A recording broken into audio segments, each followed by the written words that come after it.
Thanks so much for joining us on the Sierra Bible Church Sermon of the Week. We hope you enjoy this message by Nate Milnik.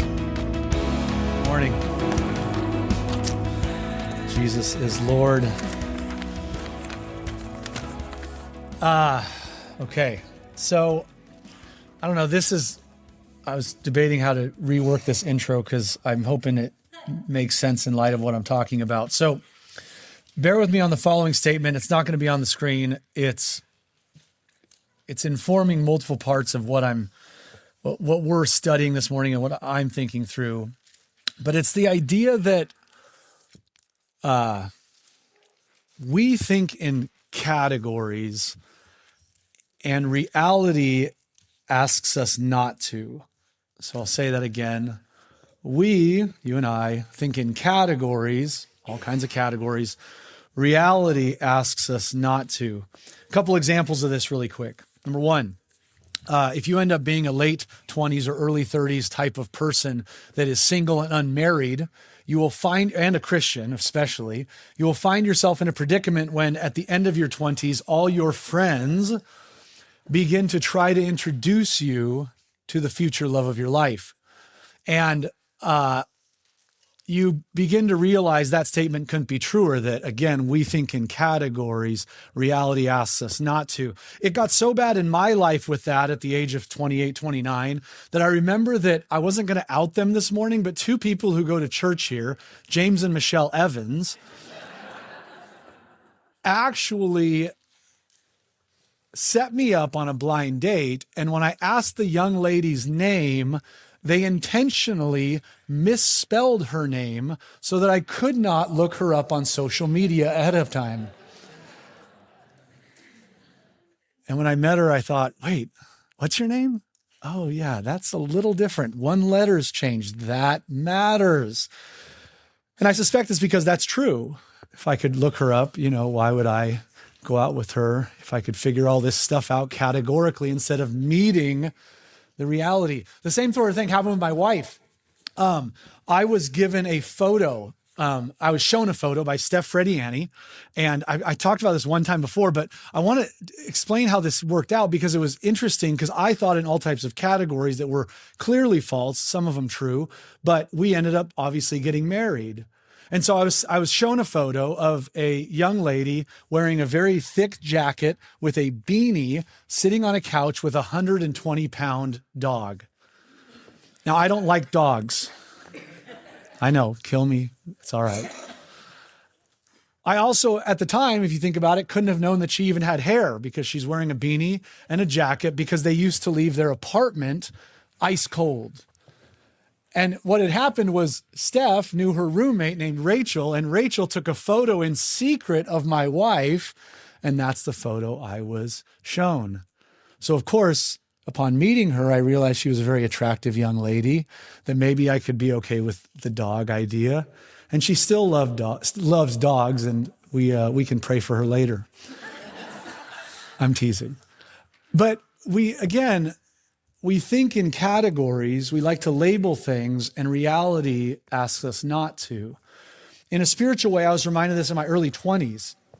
I went to this Bible college for a year called Joshua Wilderness Institute. In it, there was this guy that spoke, and he got up and he said, I understand you young people are trying to become spiritual. I'm going to say a few statements, and let's see how spiritual you are. And he said the following statements, and I just want to let him land for a second and explain, I think, what he was doing. So the three statements I remember were this. Number one, Bill Clinton is the most Christian president this nation has ever had. And in 2003, young Nathan Milnik thought, don't I not like Bill Clinton? My parents, I think, didn't like him. He was a Democrat. And then he continued and he said, I believe it is okay to drink beer. Amen, someone said. Yes. But at the time, right, I think I was 20, and you're like, oh, I've heard that beer's kind of bad. In the Bible, beer is a brawler, wine is a mocker, And then he said the third one, which again was said in a very precise way. He said, I welcome homosexuals into my church. And you go, well, what do I think of that one? And then he said, your thoughts about me right now will inform you how spiritual you are becoming. I thought, wow, this is challenging everything I think. And I remember these times because, again, we think in categories. Reality asks us not to. And I take those couple of experiences. Obviously, my wife and I are married. We love each other. She's not here. I pointed over here because John Simpson's sitting there now. My wife usually sits right there in the first service. And we think in these categories, and what we do with that influences all sorts of things that we do in life. And today's text confronts us with a couple of categories to think about. It confronts us with the category of humility, the category of risk-taking, the category of anger, and the category of, what Christ really wants for your life. And as we go through it, I want you to just realize that if you just take one or 2 points here, that's great. This isn't meant to be like a comprehensive thing about all the categories in the world or anything like that. But that when you walk out those doors at the end of this, that you might think to yourself, what are the categories that I need to change? What are the things that reality is asking me not to think like anymore?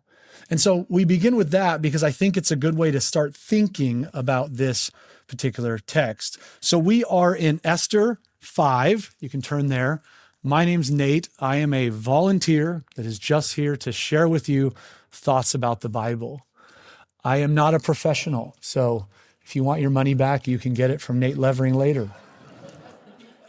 But here we go. So Esther 5, let's jump in. So to give a little lead up, if you remember, Nate last week talked about Esther 4, the other Nate, and it ended with this idea that Esther was asking the Jewish people to fast and pray for 3 days, and that she was going to go in and possibly die and see the king about this issue. If you forget the issue was and you weren't here, it's simple. A guy named Mordecai a guy named Mordecai is concerned because another guy named Haman, who we're going to talk about in a little while, has made a decree, or has had the king make a decree that all Jewish people are going to be put to death at a future date. And Mordecai, who is Esther's uncle, has asked her to step up and speak to the king about this matter and get to the bottom of it. And at first Esther said no, but right here we see that she says yes. And so we're going to pick it up at the end of chapter 4 in verse 12 because we're just going to repeat that part.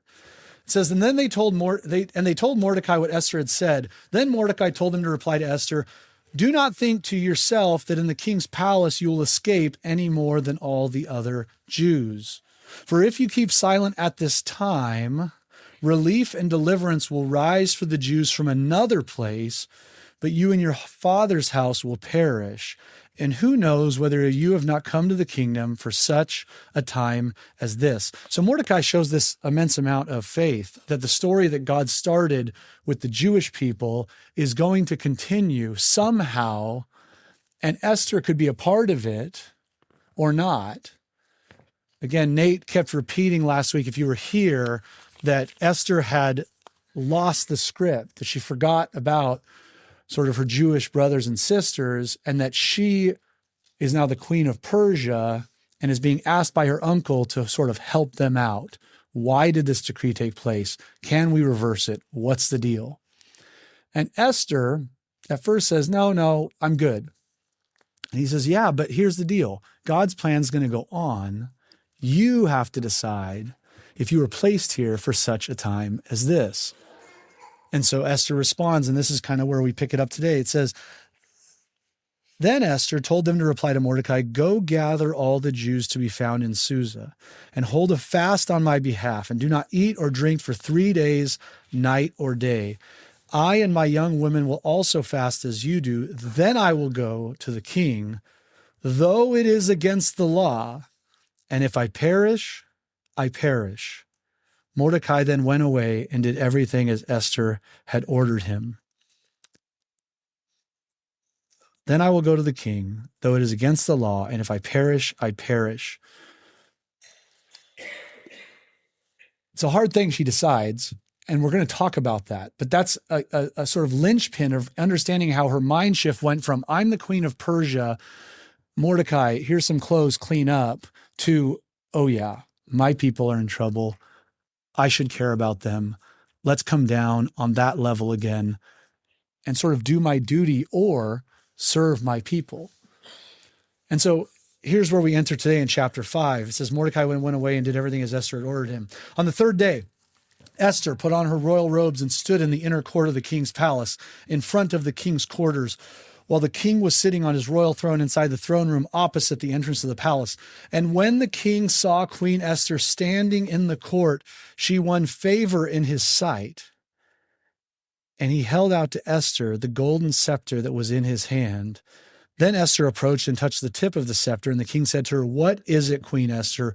What is your request? It shall be given to you, even to half of my kingdom. So she takes the risk. In your outline, the first thing you can fill in is the idea that the humility in taking a risk, or the humility of taking a risk. Now, I don't think of those two categories or concepts as going together. Humility and risk. And probably the reason I don't is because when we think of risk, what do we think of? Anyone? Stock market. Okay. Yeah, you're like me. I quite literally thought of gambling, right? And you could say the stock market, you could say sports betting, you could say gambling at a casino, whatever you want.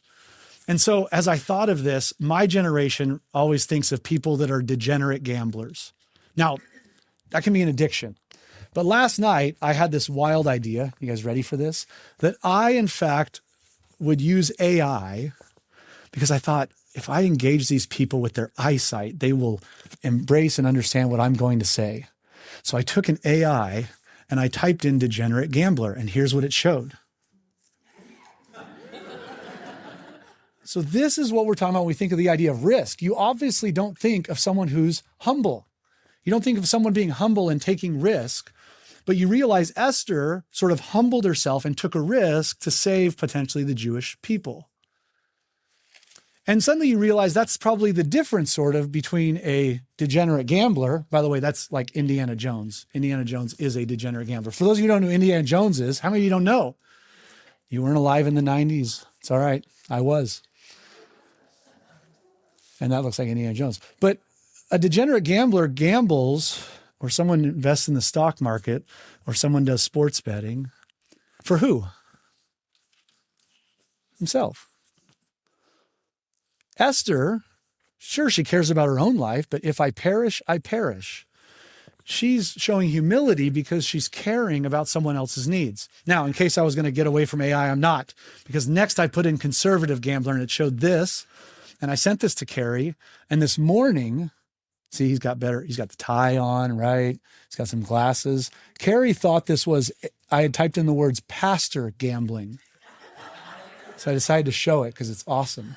And then I typed in degenerate gambler losing, and it shows me a really good-looking guy, but man, he is despairing. Now, the funny punchline of this is that I have never used an AI like generation tool to make images. How many of you have ever done it? It's awesome, because the next thing I typed in was super random. I put in LA Dodgers players dancing in a New York ballet, and I got this. That's great. And then I thought, what are like two things that are funny, but I like? And I thought, I'm going to type in garden gnomes enjoying a sauna. So in case you're wondering what I do when I'm preparing for this, this is it. This is the apex of Nathan Milnik's research on the Bible. Anyways, play with AI things. It's a lot of fun. But when we think of risk, I tend to think of something like gambling, something like the stock market, something like that. Stories of gamblers usually revolve around addiction to themselves and to getting out of this place that they're in. And just one more bet will take them out of there. Or they get so far down that they think, well, I just, I'm either going to run out of money or make it big. And it involves these sort of thought processes that just have to do with themselves, their plight. Esther here shows an immense amount of humility, but it leads her to helping others. And it's a big distinction in my mind. And I couldn't help but think that this is potentially what humility is. Now, when you Google the definition of humility, what you get is a sort of redundant definition. The definition of humility is the quality of being humble. Not very informative. But if you follow it up and take the second definition, it says the following: a modest estimate of one's own worth. And I thought maybe that's a better definition, a modest estimate of one's own worth. What we see in the example of Esther here is that she sort of lowers herself and says, you know what, if I perish, I perish. I remember my people. I care about them. I care about my uncle. He's right. God's going to do his plan. I can choose to participate or not. I'll go in. And that's what she does. And the Bible also says it like this in the New Testament. In Philippians, it says the following: do nothing from selfish ambition or conceit, but in humility count others more significant than yourselves. This is in the great kenosis passage, which means to empty. And right after it, Paul goes into this diatribe about how Jesus did not consider equality with God something to grasp, and made himself nothing, taking the very form of a servant. And what's fascinating is you really realize as a Christian sitting here today, the example pulled forward in the New Testament from Esther has to be one in which we say, okay, taking a risk for myself potentially is wrong, it's sinful, it's selfish. But taking a risk for others is absolutely a bargain that God wants you to make every day of the week a lot of times. And we do this fairly regularly as Christians. We just don't realize it. My wife had trouble with this. She said, give me an example. I said, having kids. You take a risk. I mean, I don't know if my kids will literally spit on my grave, right? I feed them, I clothe them. One of them, like, the little girl had diarrhea this week, right? That's not fun. Poop everywhere. Who knows? She'll curse my name someday, be like, this guy, what's he doing? And yet we take that risk to serve others because we see it as a blessing from God, because we see it as our ministry, because we sort of take the love of God and move it outwards. And I think Esther in this case realizes deep down, this is her sort of mission in life, as it were. And so the idea is that there's immense amounts of humility in risk-taking. To have a modest estimate of one's own worth. It's fascinating to read Esther in light of that, because she steps down and says, I will do this thing. Now, back to the story. So she's in, she says to the king, can I, come in? He says, yeah, touches the scepter. Okay, what does she want? You would imagine that she just immediately goes into like, save the Jews. No. It says this. We'll go back to verse 3. And King said to her, what is it, Queen Esther? What is your request? It shall be given to you, even to half of my kingdom. And Esther said, if it please the king, let the king and Haman come today to a feast that I have prepared for the king. Then the king said, bring Haman quickly, so that we may do as Esther has asked. So the king and Haman came to the feast that Esther had prepared. And as they were drinking wine after the feast, the king said to Esther again, what is your wish? It shall be granted to you. And what is your request? Even to half of my kingdom it shall be fulfilled. So again, you think Esther would say, hey, save my people. Don't kill the Jews. Help us out. What does she do? She doubles down on the party. Esther answered, my wish and my request is, verse 8, if I have found favor in the sight of the king, and if it please the king to grant my wish and fulfill my request, let the king and Haman come to the feast that I will prepare for them, and tomorrow I will do as the king has said. Nate Levering was asking me what I was going to share on this text. I said, well, there's a lot of partying. Do you want me to be real about what an ancient party was like? And he's like, no, just skip over that. Just get to the Christian stuff. I was like, okay, great. Yeah, these are wild parties, wild times, lots of drinking. And so she says, hey, not only did you come to the party today, come back tomorrow. It's going to be a little more exclusive. So we have this picture of Esther, humility, risk-taking, a sacrifice on her behalf. And then we pull forward this idea that the king and Haman show up at a party. What do you want? Come back tomorrow, another party. And then we're going to look at the person of Haman.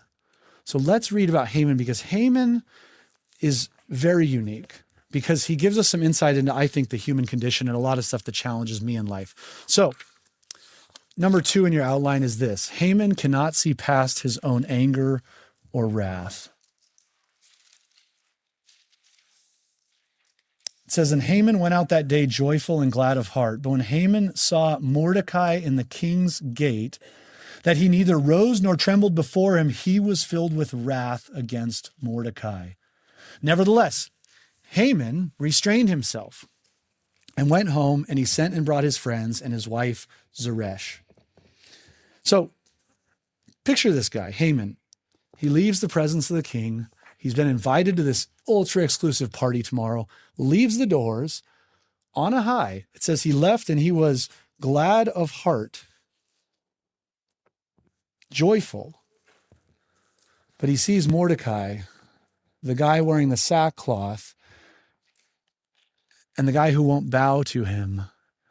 And he says, this guy, I cannot be happy today.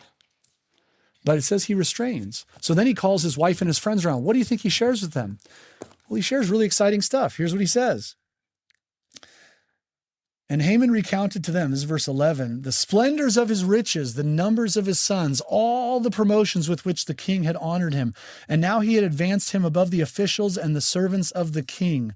Then Haman said, he sounds like a little giddy schoolgirl here.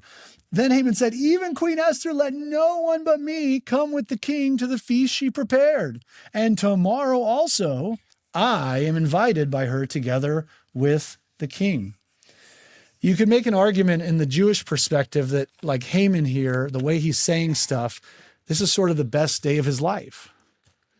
He recounts all the things that make him successful, that make him believe he's made it. And then he gets giddy like a schoolgirl and says, I got to go to a party today, and I even get to go to this more exclusive party tomorrow. But the next line may seem almost crazy to you, because he says the following. 13, yet all this is worth nothing to me so long as I see Mordecai, the Jew, sitting at the king's gate. Then his wife Zeresh and all his friends said to him, let a gallows 50 cubits high be made, and in the morning tell the king to have Mordecai hanged on it. Then go joyfully with the king to the feast. This idea pleased Haman, and he had the gallows made. Haman cannot see past his own anger. Let's get into this anger. Nate covered this a few weeks ago. I'm going to go through it really quick in case you missed, just so you see where I'm going with this, because I think anger is this central topic of what the author wants us to get here, because Haman is having arguably the best day of his life, but he can't see past Mordecai the Jew sitting there who doesn't bow to him. All that does not matter to him in that moment. So where does this anger come from? If you go back all the way to Exodus in the Bible, Exodus 17, 8-16. You've probably heard this if you grew up in the church, but it's a story. And the story goes like this. It says, then Amalek came and fought with Israel at Rephidim. So Moses said to Joshua, choose for us men and go out and fight with Amalek. Tomorrow I will stand on the top of the hill with the staff of God in my hand. So Joshua did as Moses told him and fought with Amalek. Well, Moses, Aaron, and Hur went to the top of the hill. Whenever Moses held up his hands, you guys have heard this, right? Israel prevailed. And whenever he lowered his hands, Amalek prevailed. So what did he do? Anyone remember?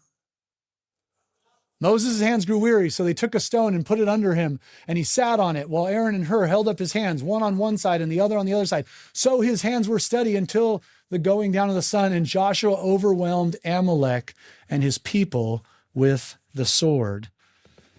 Amalek. People from Amalek are called Amalekites. The Amalekites in 1 Samuel 15:8 have a king. What is the king's name? Let's take a look. And he took Agag or Agag, the king of the Amalekites. So remember, followers of Amalek, who they were fighting, or descendants, of Amalek, who they were fighting. And he took Agag, the king of the Amalekites, alive and devoted to destruction all the people with the edge of the sword. Samuel, with God, takes on the entire Amalekite people, and there's a king named Agag or Agag. And so when the author of Esther in Esther 3:1 says the following, it's instructive. It says what? After these things, King Ahasuerus, who's the king of Persia, Esther's husband king, promoted Haman the Agagite. Amalek, Amalekites, King Agag of the Amalekites, promoted Haman, the descendant of him, and advanced him and set his throne above all the officials who were with him. And so you have to understand the anger here is a special kind of anger. As I read this week, one of the sort of revelatory things in my head was, so I read 2 Christian commentaries this week and 1 Jewish commentary by a guy named Joseph Telushkin, and he's a rabbi. And in his commentary, he said, you have to understand that the author puts this in, Haman the Agagite, because he wants you to understand that him and Mordecai, their differences, the anger between them, is not just because he won't bow. It's because someone like Haman has heard lots of things about the Jewish people. And over years and years of this, he has come to think of them a certain way. And when this one won't bow, he goes, see, those Jewish people. And it makes him extend it and go, not only him, all of them. Because remember, he's the reason the decree got made that all Jewish people should die. Now, what does this have to do with us? Well, when it says he can't even go out the front door and be happy because he sees Mordecai, the Jew, sitting there. Well, how do you apply this? I'll tell you how I apply it. I read it and I go, oh my goodness, are there things in my life where I've been raised or taught to believe certain things about certain people or people groups or places? And somehow in my heart, I develop an anger for this. I develop a reactionary idea. I start to take people I meet then and they confirm that bias and I go, see those people, see that thing, see that place. Let's go with an easy one. When I say the following, you have lots of feelings. Dodger fan. I'm a Dodger fan. Many of you want to kill me. That's fine. But here I am, a loving person that wants to embrace you, not exclude you. And yet you might hold me in contempt and go, oh, these Dodger fans, they da. It's the same thing going on. And by the way, it sort of works both ways, correct? Mordecai, as a Jewish person, is sitting there going, oh, shoot, he's a descendant of the Amalekites, the king Agag. He's the descendant of his line. And they have this conflict. He won't bow, therefore he judges him, therefore all the Jewish people must die. As I thought about this, I thought about what causes anger. Anger, Ecclesiastes 7:9 says, is like the following. It says, be not quick in your spirit to become angry, for anger lodges in the heart or the bosom or the chest of fools. And I thought that is a great picture of how it works, isn't it? Like these things lodge themselves in us and then they sort of move outward from us into what we think about others. And I wrote in my notes, I said, the God of the universe starts with love for everyone and moves out from there. What do we have in here that we move out with? And as I thought about anger, I thought about just all kinds of sort of dichotomies you can think about, right? We develop anger towards all sorts of things. Maybe it's Dodger fans, but maybe it's something like races or genders or classes, those poor people, those rich people, those straights, those gays, those transgenders, those Republicans, those Democrats. And then we take examples of those that we find and we tend to sort of move outward with them. And I think that's sort of counterproductive to maybe the Christian life at some level, where it's a sort of love looking out and meet the individual. It becomes a love looking out, but hey, not this one thing, not what I know about them or those people or they. And I was just struck by how much I do this in my own life this week. So I decided to read, because I love ancient literature, some ancient literature on this, because every time I read the Bible and study it, because I did ancient philosophy, I tend to read like ancient stuff. So there's one author in the ancient world, Seneca, who has a book called On Anger. And I was reading it this week to kind of wrap my head around anger as a concept. And I came across the following passage, and I want to share it with you because I think it's insightful about what we're thinking about. It says this, Seneca says, okay, when dealing with anger, one is to check speech and impulses and be aware of particular sources of personal irritation. In dealing with other people, one should not be too inquisitive.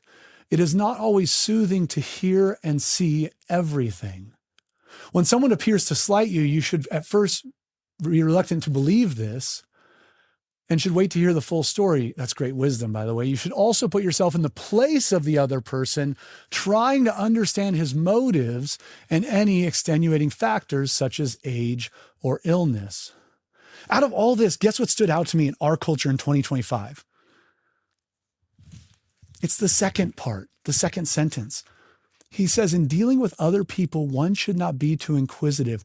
It is not always soothing to hear and see everything. 2025.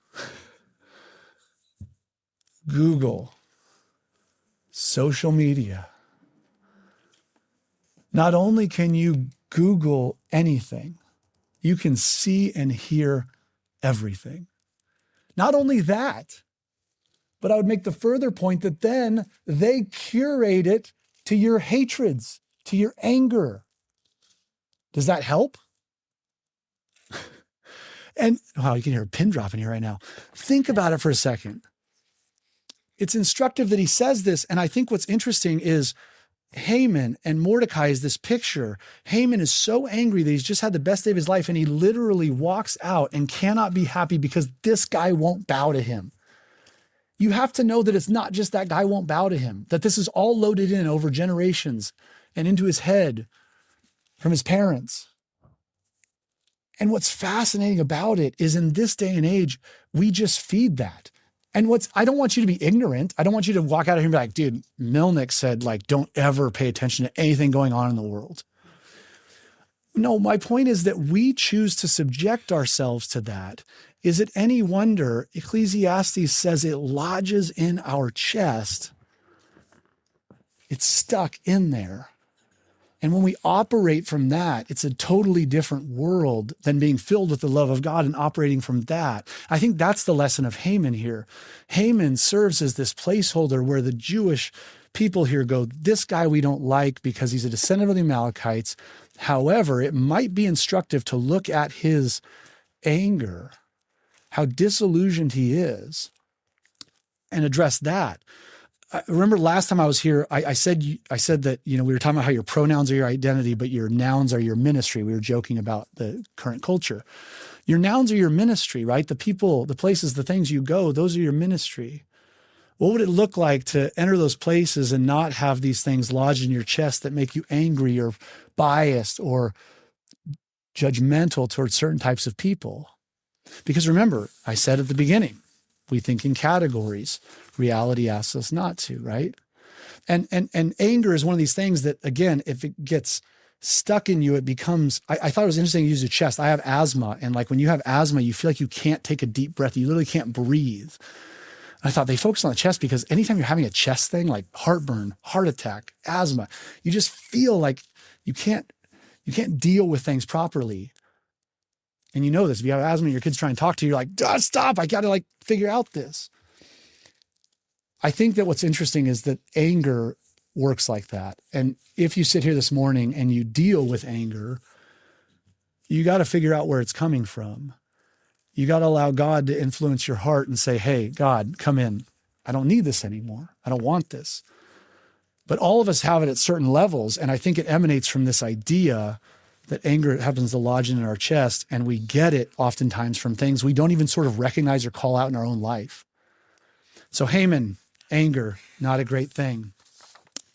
Last, are we imitating Haman or Esther? What I mean by that, it's a big picture. If you zoom out of the story and you read Christian commentaries, Jewish commentaries, they all sort of agree on the following fact. You have two people here. You have Haman, who is incredibly prideful. He's been invited to the most exclusive party of his life. He is on a high. It happens to mention his anger, but he is the it guy. He is in with the king. And then you have the picture of Esther that we started with, a woman, because of her beauty, was picked by the king to be the queen of Persia. She's reminded by her uncle that there's a people that need her help. She says, I'll humble myself, go to the king. If I perish, I perish, but I'll do it. Got to serve my people. I was reminded so much of the New Testament where like there's this idea of, if you've read the New Testament, there's multiple parables, multiple parts of it that cover this idea that when Jesus speaks to crowds, he oftentimes speaks to them such that there's sort of the two types of people of Esther and Haman. There's the person who's in or thinks they're in, and then there's the person who's shouldn't be in because of whatever defect they have. And I was thinking about this verse, kind of meditating on this week, and it's a verse from before Jesus gives the 7 woes to the Pharisee, and it's in Matthew 23, and it says the following. You've probably heard it before. Whoever exalts himself will be humbled, and whoever humbles himself will be exalted. And then in that text, if you've read it, he's addressing the Pharisees, who are the in people. They believe they've made it. And he says these really scathing things like, you are whitewashed tombs, meaning you clean the outside or bleach it, but the inside is full of dead people's bones. He says you travel over land and sea to make a single proselyte, a single follower, and then you turn them into twice the son of hell that you are. And as I read this and I thought about Haman and Esther, I thought about, it's so interesting because in the next chapter, I won't spoil it because Nate's going to teach it next week, but you'll see how this plays out. As a Christian, I hope we learn to imitate Esther. You'll remember that I said the definition of humility, second definition, was a modest estimate of one's own worth. What would it look like to be people who accept that and live out of that reality? It's a very hard thing to do because a lot of us, after we leave this place, we want to be the in people. If you were invited to an exclusive party today, don't you want to go? And it makes you important, right? Come on. If you have immense wealth, makes you important, right? Makes you better than people. No? Yeah. And I think as I wrote this part of the sort of message out, I was thinking through the idea that oftentimes we operate our own lives out of a sense of pride. And then sometimes we even go a step further and we go, this is all a blessing from God. And like I was realizing like my kids, let me just tell you, here, I'll be honest with you because I was wrestling with this, right? Because like he says, so like here, this is what I wrestled this week. You can have an insight into my thinking in my office by myself. In the text, Haman says to his wife and his friends that he is immensely proud of the following, right? His wealth, his sons, the king's approval, his status, his exclusivity. I went down that list and I thought all of those you should not believe sort of are a blessing from God. And I was reflecting, I was like, his sons? Like, I believe my kids are a blessing from God, right? Amen, right? A lot of you believe that.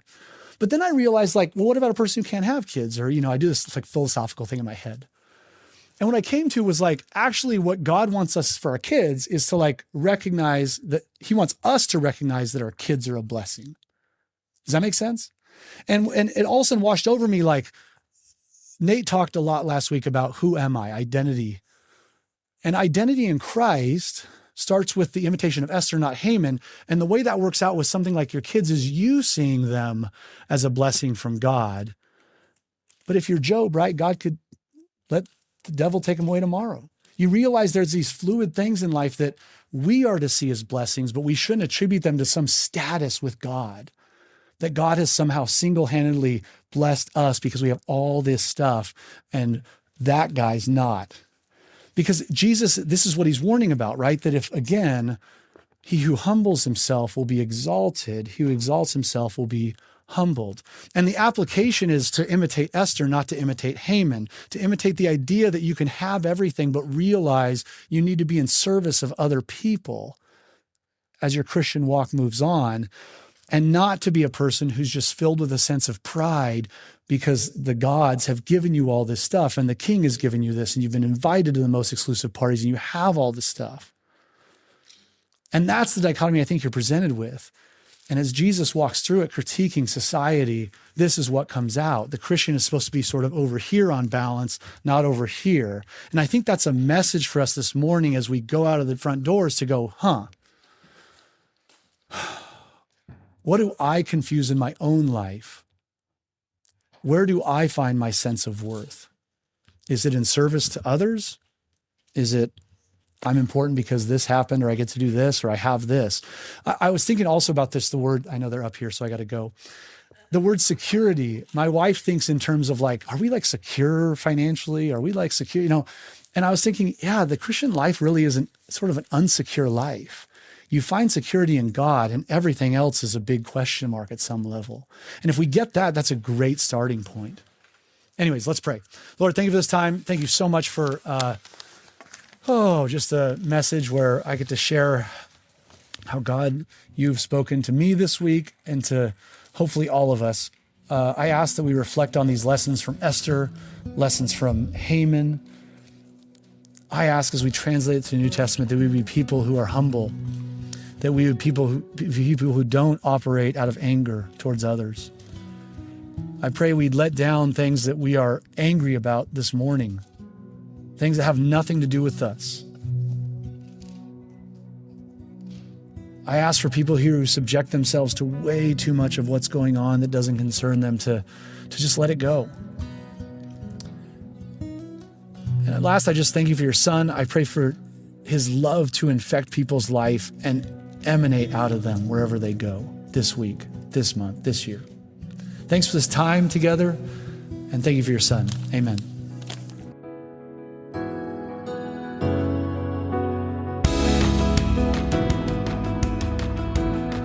Thanks so much for joining us, church. We hope that you enjoyed this message. To find more messages like this, or to see where you can get connected or to give financially, please visit sierrabible.com.